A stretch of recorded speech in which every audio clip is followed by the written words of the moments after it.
ಸಂಪುಟ ವಿಸ್ತರಣೆಗೆ ದಾರಿ ಯಾವುದು ಅನ್ನುವಂಥದ್ದೇ ಈಗ ಸದ್ಯಕ್ಕೆ ಪ್ರಶ್ನೆ ಆಗಿದೆ. ನಾಳೆಯೇ ಮುಖ್ಯಮಂತ್ರಿ ಡಿ ಕೆ ಶಿವಕುಮಾರ್ ಅವರು ದೆಹಲಿಗೆ ಪ್ರಯಾಣ ಬೆಳೆಸಲಿಕ್ಕಿದ್ದಾರೆ.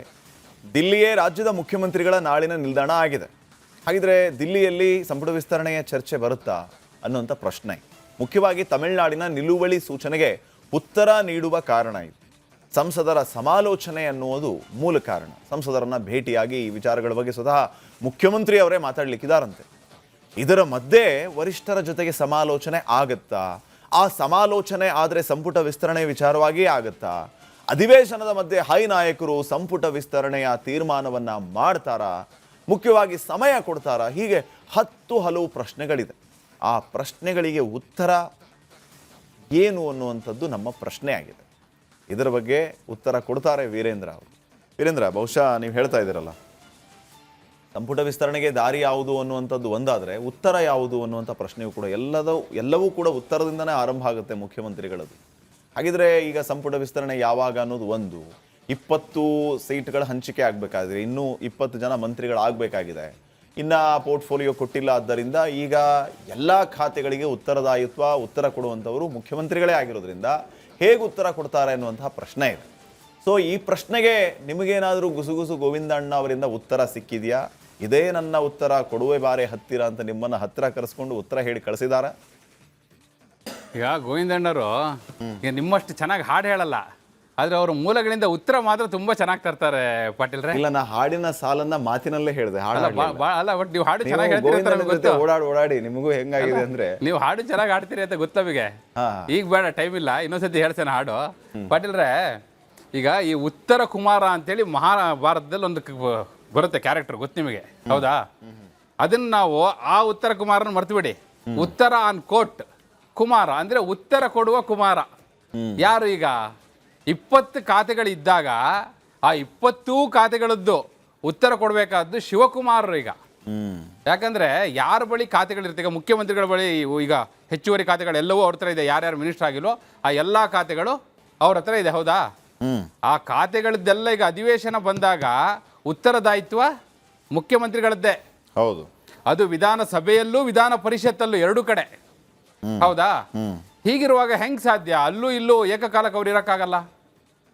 ಹೆಂಗಿರುತ್ತೆ ಗೊತ್ತಾ ಅಧಿವೇಶನ ನಡೆಯುವಾಗ ಪಾಟೀಲ್ರೆ?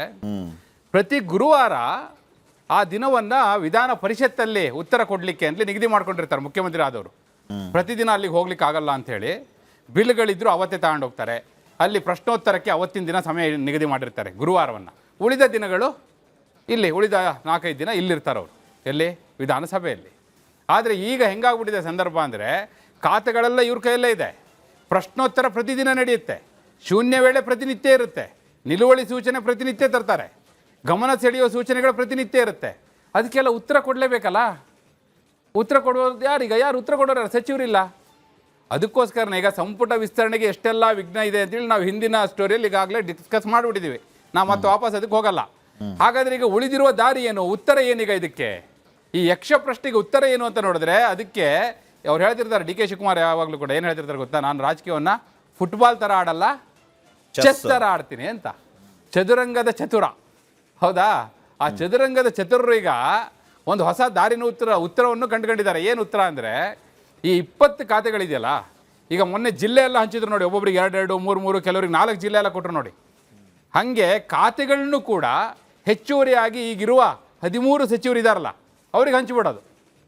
ಯಾವುದೇ ಪ್ರಶ್ನೆಗಳು ಬರಲಿ, ಗಮನ ಸೆಳೆಯೋ ಸೂಚನೆ ಬರಲಿ, ನಿಲುವಳಿ ಸೂಚನೆ ಬರಲಿ, ಉತ್ತರ ಕೊಡೋದು ಅದೇ ಜವಾಬ್ದಾರಿ ಅವರೇ ನಿರ್ವಹಣೆ ಮಾಡ್ತಾರೆ.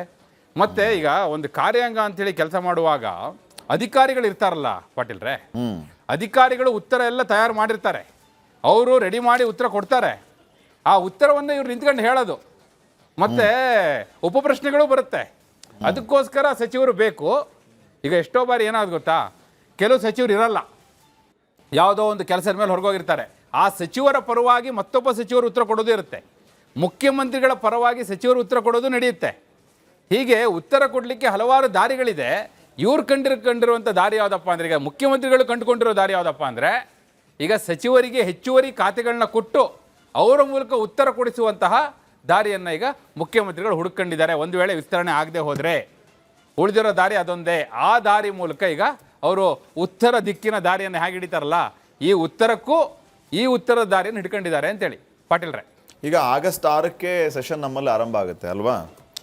ಆಲ್ಮೋಸ್ಟ್, ಯಾಕಂದ್ರೆ ಇದು ಕ್ಯಾಬಿನೆಟ್ ಅಲ್ಲಿ ಡಿಸಿಷನ್ ಆಗಬೇಕು. ನಮ್ ಗೋವಿಂದಣ್ಣರು ಇನ್ನೂ ಅಲ್ಲೇ ಇದ್ದಾರೆ. ಕ್ಯಾಬಿನೆಟ್ ಡಿಸಿಷನ್ ಆಯ್ತಾ ಇಲ್ಲ ಇನ್ನೂ ಗೊತ್ತಿಲ್ಲ, ಯಾಕಂದ್ರೆ ಮುಖ್ಯಮಂತ್ರಿಗಳು ಸ್ಟೇಟ್ಮೆಂಟ್ ಮಾಡಿದ್ದಾರೆ 6ನೇ ತಾರೀಕು ಅಂತ. ಅಧಿಕೃತ ಆಗೋದು ಯಾವಾಗ? ಆಯ್ತು, ಆಗಸ್ಟ್ 6 ಅಥವಾ ಆಗಸ್ಟ್ ಫಸ್ಟ್ ವೀಕ್ ಅನ್ಕೊಳ್ಳೋಣ ನಾವು. ಹೆಚ್ಚು ಕಡಿಮೆ ನಾಳೆ ಚೀಫ್ ಮಿನಿಸ್ಟರ್ ಅವರು ಡೆಲ್ಲಿಗೆ ಹೋಗ್ತಾರೆ. ಈಗ ಈ ಕಾವೇರಿ ವಿಚಾರವಾಗಿ ಚರ್ಚೆ ಅನ್ನೋದು ಒಂದು ಕಡೆ ಆದ್ರೆ, ಅವ್ರಿಗೆ ನಾವು ಈ ಮೊದಲ ಸ್ಟೋರಿಯಲ್ಲಿ ಹೇಳ್ತಾ ಇದ್ವಲ್ಲ, ಖರ್ಗೆ ಅವರು ರಾಜ್ಯಸಭೆಯಲ್ಲಿ ಆಡಳಿತ ಪಕ್ಷವನ್ನ ಕಟ್ಟಿ ಹಾಕೋದ್ರಲ್ಲಿ ಬಿಸಿ, ಈ ಕಡೆ ರಾಹುಲ್ ಗಾಂಧಿ ಅವರು ಈ ಕಡೆ ಬಿಸಿ ಆಗ್ತಾರೆ. ಇದ್ರ ಮಧ್ಯೆ ಸಂಪುಟ ವಿಸ್ತರಣೆ ವಿಚಾರಕ್ಕೆ ಸಮಯ ಕೊಡ್ತಾರ ಅನ್ನೋದ್ರ ಬಗ್ಗೆ ನಾವು ಮೊದಲು ಮಾತಾಡಿದ್ವಿ. ನಿಜಕ್ಕೂ ಇದ್ರ ಬಗ್ಗೆ ಚರ್ಚೆ ಆಗಿ ಶೀಘ್ರಾತಿ ಶೀಘ್ರ ಸಂಪುಟ ವಿಸ್ತರಣೆ ಆಗುವಂತ ಸಾಧ್ಯತೆ ಇದೆಯಾ ಅನ್ನೋದು ಒಂದು ಕಡೆ ಆದ್ರೆ, ಆಯ್ತಪ್ಪ ಸಂಪುಟ ವಿಸ್ತರಣೆ ತೀರ್ಮಾನ ಹೈಕಮಾಂಡ್ ತಗೊಂಡ್ಬಿಟ್ರು ಅಂತ ಇಟ್ಕೊಳ್ಳಿ. ಈಗ ಅವರೆಲ್ಲ ಪ್ರಮಾಣ ವಚನ ತಗೋಬೇಕು, ಅವರಿಗೆ ಮತ್ತೆ ಒಂದಿನಾನೋ 2 ದಿನ ಆದ್ಮೇಲೆ ಪೋರ್ಟ್ಫೋಲಿಯೋ ಹಂಚಿಕೆ ಆಗ್ಬೇಕು, ಅವರು ತಮ್ಮ ಕಚೇರಿಗೆ ಹೋಗಿ ಅಧಿಕಾರ ತಗೊಂಡು ಅಧಿಕಾರಿಗಳ ಜೊತೆಗೆ ಸಭೆ ಮಾಡಿ ಉತ್ತರ ಕೊಡೋ ಅಷ್ಟರ ಮಟ್ಟಿಗೆ ಪ್ರಿಪೇರ್ ಆಗ್ಬಿಡ್ತಾರೆ ಅಂತ ನನಗೆ ಅನಿಸ್ತಾ ಇಲ್ಲ. ಟೈಮ್ ಬಹಳ ಕಡಿಮೆ ಇದೆ. ನೀವು ಹೇಳಿದ್ದನ್ನ ನಾನು 2 ಆಯಾಮದಲ್ಲಿ ಉತ್ತರ ಕೊಡ್ತೀನಿ. ಒಂದು, ಹೊಸ ಸಂಪುಟ ವಿಸ್ತರಣೆ ಆಗಿ ಹೊಸ ಸಚಿವರು ಬಂದ್ರೆ ಅವರೂ ಆಗ್ಬೋದು, ಅಥವಾ ಈಗಿರುವ ಸಚಿವರಿಗೆ ಹೆಚ್ಚುವರಿ ಖಾತೆ ಕೊಡ್ಬೋದು. 2 ಆಯಾಮದಲ್ಲೂ ಏನಾಗುತ್ತೆ ಗೊತ್ತಾ ಪಾಟೀಲ್ರೆ, ಆ ಖಾತೆಯನ್ನ ಸ್ಟಡಿ ಮಾಡೋದಿದೆಯಲ್ಲ ನೋಡಿ, ಅದ್ರ ಆಳಕ್ಕಿಳಿದು ತಿಳ್ಕೋಬೇಕು. ಸುಮ್ಮನೆ ಉತ್ತರ ಕೊಡಕ್ಕಾಗಲ್ಲ. ಮತ್ತೆ ಕೆಲವರೆಲ್ಲ ನಿಂತ್ಕೊಂಡು ಪ್ರಶ್ನೆ ಕೇಳಲಿಕ್ಕೆ ಶುರು ಮಾಡಿದ್ರೆ ಅವ್ರು ಯಾವ ಆಳ ಕೇಳಿತಾರೆ ಅಂದ್ರೆ ಪಾತಾಳದಿಂದ ಬಗ್ದು ತೆಗ್ದಂಗೆ ಪ್ರಶ್ನೆಗಳು ಕೇಳ್ಬಿಡ್ತಾರೆ. ಎಷ್ಟೋ ಜನರು ಅಪ್ಡೇಟ್ ಆಗಿರಲ್ಲ. ಇಲಾಖೆಯಲ್ಲಿ ಬಹಳಷ್ಟು ಅಪ್ಡೇಟ್ ಆಗಬೇಕಾಗತ್ತೆ. ಅಷ್ಟರ ಮಟ್ಟಿಗೆ ಸಮಯ ಇದೆಯಾ? ನಂಬರ್ 1. ನಂಬರ್ 2, ಎಷ್ಟೋ ಬಾರಿ ಇದು ಅಧಿವೇಶನದಲ್ಲಿ ಆಗಿರೋಂಥದ್ದು ಹೇಳ್ತಾ ಇದ್ದೀನಿ ಪಾಟೀಲ್ರೆ, ಅಧಿಕಾರಿಗಳೇ ದಾರಿ ತಪ್ಪಿಸ್ಬಿಟ್ಟಿರ್ತಾರೆ. ಹೇಳ್ತಾರೆ ಎದುರುಗಡೆ ನಿಂತ್ಕೊಂಡು, ನೋಡಿ ನಿಮ್ಮ ಅಧಿಕಾರಿಗಳು ದಾರಿ ತಪ್ಪಿಸಿದ್ದಾರೆ, ತಪ್ಪು ಉತ್ತರ ಕೊಟ್ಟಿದ್ದಾರೆ, ಇದರಲ್ಲಿ ನೀವು ಸರಿಯಾದ ಉತ್ತರ ಕೊಡಿ ಸಚಿವರೇ, ನಿಮಗೆ ಗೊತ್ತಿದ್ದು, ನೀವು ಓಡಾಡಿದಿರಿ. ಮತ್ತು ನೋಡಿ ಸುಮ್ಮನೆ ಅಧಿವೇಶನಕ್ಕೆ ಬರೋಕ್ಕಾಗಲ್ಲ ಪಾಟೀಲ್ರೆ. ಏನು ಮಾಡೋ ಗೊತ್ತಾ ಪಾಟೀಲ್ರೆ, ಜಿಲ್ಲೆಗಳನ್ನ ಪ್ರವಾಸ ಮಾಡಬೇಕು. ಜಿಲ್ಲೆಗಳು ಪ್ರವಾಸ ಮಾಡಿ ಅಲ್ಲಿ ಸನ್ನಿವೇಶವನ್ನು ಅರ್ಥಕೊಂಡು ಮಾಹಿತಿ ಕಲೆ ಹಾಕೊಂಡ್ಬಂದು ನೋಡಿ ಹಿಂಗಿದೆ ಅಂತ ಹೇಳ್ಬೇಕು. ಈಗ ಮೊನ್ನೆ ಆಲ್ರೆಡಿ ಈಗ ಬರಗಾಲದ ವಿಷಯ ತಗೊಳ್ಳೋಣ. ಆರ್ ಅಶೋಕ್ ಅವರು ಮಂಡ್ಯಕ್ಕೆ ಹೋಗಿದ್ರು, ವಿಜಯೇಂದ್ರ ಅವರು ಬೀದರಿಗೆ ಹೋಗಿದ್ರು, ಕಲಬುರಗಿ ಹೋಗಿದ್ರು, ಬೆಳಗಾವಿ ಹೋಗಿದ್ರು. ಅದಕ್ಕೆ ಮುಖ್ಯಮಂತ್ರಿಗಳು ಕೂಡ ನೀವು ನೋಡಿದ್ರಿ, ಮುಖ್ಯಮಂತ್ರಿಗಳು ಈ ಕಡೆ ಪ್ರವಾಸ ಎಲ್ಲ ಮಾಡ್ತಾ ಇದ್ರು. ಆದರೆ ಸಚಿವರು ಎಲ್ಲ ಇಲಾಖೆಯನ್ನು ನಿರ್ವಹಣೆ ಮಾಡ್ತಿರುವಂಥ ಸಚಿವರು ಪ್ರವಾಸ ಮಾಡ್ಲಿಕ್ಕೆ ಯಾರು ಇಲ್ವಲ್ಲ. ಈಗ ಬಂದು ಅವರು ರಾಜ್ಯ ಪ್ರವಾಸ ಮಾಡಿ ಅಲ್ಲಿ ಆನ್ ಗ್ರೌಂಡ್ ಏನಿದೆ ಸಿಚುವೇಶನ್ ಅಂತಲಿ ಸ್ಟಡಿ ಮಾಡಿ ಬಂದು ಉತ್ತರ ಕೊಡುವಂಥ ಸಂದರ್ಭ ಸನ್ನಿವೇಶ ಸದ್ಯಕ್ಕೆ ಮೇಲ್ನೋಟಕ್ಕೆ ಕಾಣುವ ಹಾಗೆ. ಅಷ್ಟು ಸಮಯ ನೀವು ಹೇಳಿದಾಗೆ ಅವರಿಗೆ ಒಂದು ಕಡೆ ಇಲಾಖೆ ಸ್ಟಡಿ ಮಾಡಬೇಕು, ಅಧಿಕಾರಿಗಳ ಸಭೆ ನಡೆಸಬೇಕು, ಆನ್ ಗ್ರೌಂಡ್ ಏನು ಇದೆ ಅನ್ನೋ ತಿಳ್ಕೊಬೇಕು. ಇಷ್ಟೆಲ್ಲ ಆಗುವಂಥ ಲಕ್ಷಣಗಳು ಕಾಣಿಸ್ತಾ ಇದೆಯಾ ಕೇಳಿದ್ರೆ ವಿಧಾನಸೌಧದ ಕಾರಿಡಾರ್ನ ಮೂಲಗಳು ಹೇಳ್ತಾ ಇದೆ, ಆ ರೀತಿಯ ಲಕ್ಷಣಗಳು ಇಲ್ಲಿ ಗೋಚರಿಸ್ತಾ ಇಲ್ಲ ಅಂತ ಹೇಳ್ತಾ ಇವೆ ಪಾಟೀಲ್. ಬಹುಶಃ ನಾನು ಮೊದಲ ಸ್ಟೋರಿಗೆ ಕೇಳಿದಂತಹ ಪ್ರಶ್ನೆ ಇಲ್ಲಿ ಈಗ ನಿಮಗೆ ಉತ್ತರ ಕೊಡೋದಕ್ಕೆ ಸಮಂಜಸ ಅಂತ ಅನ್ಸುತ್ತೆ. ಯಾವ ಪ್ರಶ್ನೆ ಅಂತಂದ್ರೆ, ಸಂಪುಟ ವಿಸ್ತರಣೆ ಆಗ್ಲಿಲ್ಲ ಅಂತಂದ್ರೆ ಅದು ಡಿ ಕೆ ಶಿವಕುಮಾರ್ ಅವರಿಗೆ ಅನುಕೂಲ ಆಗುತ್ತಾ, ಆದ್ರೆ ಸಿಕ್ಕಾಪಟ್ಟೆ ಒತ್ತಡ ಆಗುತ್ತಾ ಅನ್ನೋಂಥ ಪ್ರಶ್ನೆ ಸರಿ ಇದೆ. ಯಾಕಂದ್ರೆ ನೋಡಿ, ಸಂಪುಟ ವಿಸ್ತರಣೆ ಅನ್ನೋದು ನಿಮಗೆ ಅಧಿವೇಶನದಲ್ಲಿ ಉತ್ತರ ಕೊಡುವ ದೃಷ್ಟಿಯಿಂದ ನೋಡಿದ್ರೆ ಅದು ಅವರಿಗೊಂದು ರಿಲೀಫು. ಹೌದಪ್ಪ, ಭಾರ ಎಲ್ಲ ಬೇರೆಯವ್ರಿಗೆ ನಾನು ವರ್ಗಾಯಿಸಿದೆ ಅಂತ ಹೇಳಿ. ಆದರೆ ಈ ಸಂಪುಟ ವಿಸ್ತರಣೆ ಅನ್ನೋದು ಕೈ ಹಾಕಿದ್ರೆ ಹೆಂಗೆ ಗೊತ್ತಾ, ಇದು ಜೇನುಗೂಡಿಗೆ ಕೈ ಹಾಕಿದಾಗೆ. ಜೇನುಗೂಡಿ ಕೈ ಹಾಕಿ ಅದು ಬಚಾವಾಗೋದು ಉಂಟೆ, ಆ ಪರಿಸ್ಥಿತಿಗೆ ಬಂದು ನಿಂತ್ಕೊಂಡ್ಬಿಡ್ತಾರೆ ಅನ್ನೋದು ಕ್ವೀನ್ಸ್ ರೋಡಿನ ಮೂಲಗಳೇ ಹೇಳ್ತಾ ಇವೆ. ಏನಾಗಿದೆ ಪರಿಸ್ಥಿತಿ ಅಂದರೆ ಅಲ್ಲಿ ಪಾಟೀಲ್ರೆ, ಎಷ್ಟು ಜನ 45 ಜನ ಅಧಿಕೃತವಾಗಿ ಓಪನ್ ಆಗಿ ಬಂದು ಕ್ಲೈಮ್ ಮಾಡ್ತಿರೋರು ನಮಗೆ ಕೊಡಲೇಬೇಕು ಅಂತೇಳಿ. ಆಮೇಲೆ ಮೋರೆವರ್ ವೀರೇಂದ್ರ, ಸಾರಿ ಫಾರ್ ಇಂಟರಪ್ಟ್, ನನಗೆ ಏನು ಅನ್ಸುತ್ತೆ, ಈಗ ಹೌಸ್ ಅಲ್ಲಿ ಪ್ರಶ್ನೆ ಮಾಡ್ತಾರಪ್ಪ ವಿರೋಧ ಪಕ್ಷದ ನಾಯಕರುಗಳು ಅಥವಾ ಶಾಸಕರುಗಳು, ಈಗ ಮುಖ್ಯಮಂತ್ರಿಗಳಿಗೆ ಸಂಬಂಧ ಇಲ್ದಿರುವಂತಹ ಪೋರ್ಟ್ಫೋಲಿಯೋದ ಬಗ್ಗೆ ಪ್ರಶ್ನೆ ಮಾಡ್ತಾರೆ, ಉತ್ತರದಾಯಿತ್ವ ಮುಖ್ಯಮಂತ್ರಿಗಳೇ ಇದ್ದಾರೆ ಅಂದಮೇಲೆ ಈಗ ಆ ಡಿಪಾರ್ಟ್ಮೆಂಟ್ ಬಗ್ಗೆ ಮುಖ್ಯಮಂತ್ರಿಗಳಿಗೆ ಮಾಹಿತಿ ಗೊತ್ತಿರಲಿಲ್ಲ ಅಂತಂದ್ರೆ ಅಥವಾ ವಿಚಾರ ಗೊತ್ತಿರಲಿಲ್ಲ ಅಂತಂದ್ರೆ ನೀವು ಕೊಟ್ಟಿರುವಂತಹ ಸಲಹೆ ಅಥವಾ ನಿಮ್ಮ ಪ್ರಶ್ನೆಯನ್ನ ಗಂಭೀರವಾಗಿ ಪರಿಗಣಿಸ್ತೇವೆ, ಅಧಿಕಾರಿಗಳಿಗೆ ಸೂಚನೆ ಕೊಡ್ತೇವೆ, ಶೀಘ್ರಾತಿ ಶೀಘ್ರ ಈ ಬಗ್ಗೆ ಕ್ರಮ ತಗೊಳ್ಳೋದಕ್ಕೆ ನಾನು ಸೂಚನೆ ಕೊಡ್ತೀನಿ ಅಂತ ಮುಖ್ಯಮಂತ್ರಿಗಳು ಹೇಳ್ಬಿಡ್ತಾರೆ. ಇದೇನು ದೊಡ್ಡ ವಿಚಾರ ಅಲ್ಲ ಅಂತ ಅನ್ಸುತ್ತೆ. ಇದರಿಂದ ಅವ್ರಿಗೆ ಬರ್ಡನ್ ಆಗುತ್ತೆ ಅಂತ ನನಗಂತೂ ಭಾವನೆ ಬರ್ತಾ ಇಲ್ಲ.